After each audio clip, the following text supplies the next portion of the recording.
कधी कधी जीवन आपल्याला मैदानावर उभं करत नाही, आपण फक्त दुरूनच पाहत बसतो आणि स्वतःलाच विचारतो, मी इथे येण्यासाठी कमी आहे का?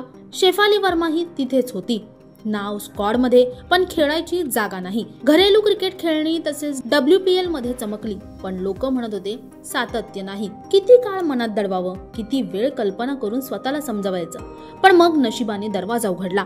बांगलादेश विरुद्धच्या सामन्यात प्रतिका रावलला दुखापत झाली. टीमला सलामीवीराची गरज होती आणि त्याच क्षणी एक संधी उतरली आकाशातून. तो क्षण ज्याची तिने रोज प्रार्थना केली होती, रात्री उशिरापर्यंत झोप न करता ज्याला पाहिलं होतं. फायनलचा दिवस, संपूर्ण स्टेडियम भरलेलं, डोळ्यात आशा आणि दडपणाचं पर्व. शेफाली मैदानात उतरते, सोबत स्मृती मानधना, दोघी शांत पण मनात वादळ.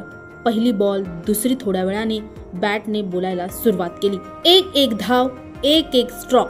प्रत्येक फटाक्याच्या मागे एक आवाज होता, मी इथे आहे, मी मागे नव्हते, मी तयार होते. 87 धावा, धावा नाही, ही एक इच्छा होती. हे तिचं उत्तर होतं. पण अजून संपलं नव्हतं. जेव्हा दक्षिण आफ्रिका चांगल्या स्थितीत होती, जेव्हा लोक म्हणत होती भारत हातातून निसटणार, तेव्हा कर्णधाराने चेंडू दिला शेफाली वर्माला. ती शांत होती, अति शांत.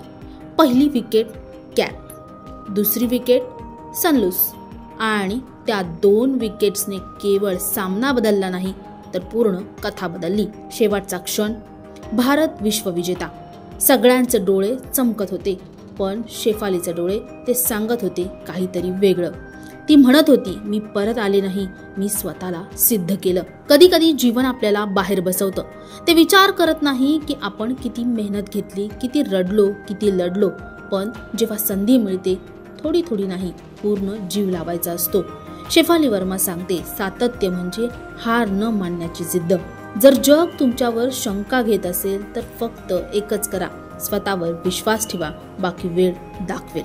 तुम्हाला शेफालीचा हा प्रेरणादायी प्रवास कसा वाटला आम्हाला कमेंटमध्ये नक्की कळवा. आणि अशाच नवनवीन व्हिडिओसाठी नवशक्ती YouTube पेजला लाईक, शेअर आणि सबस्क्राईब करायला विसरू नका. धन्यवाद.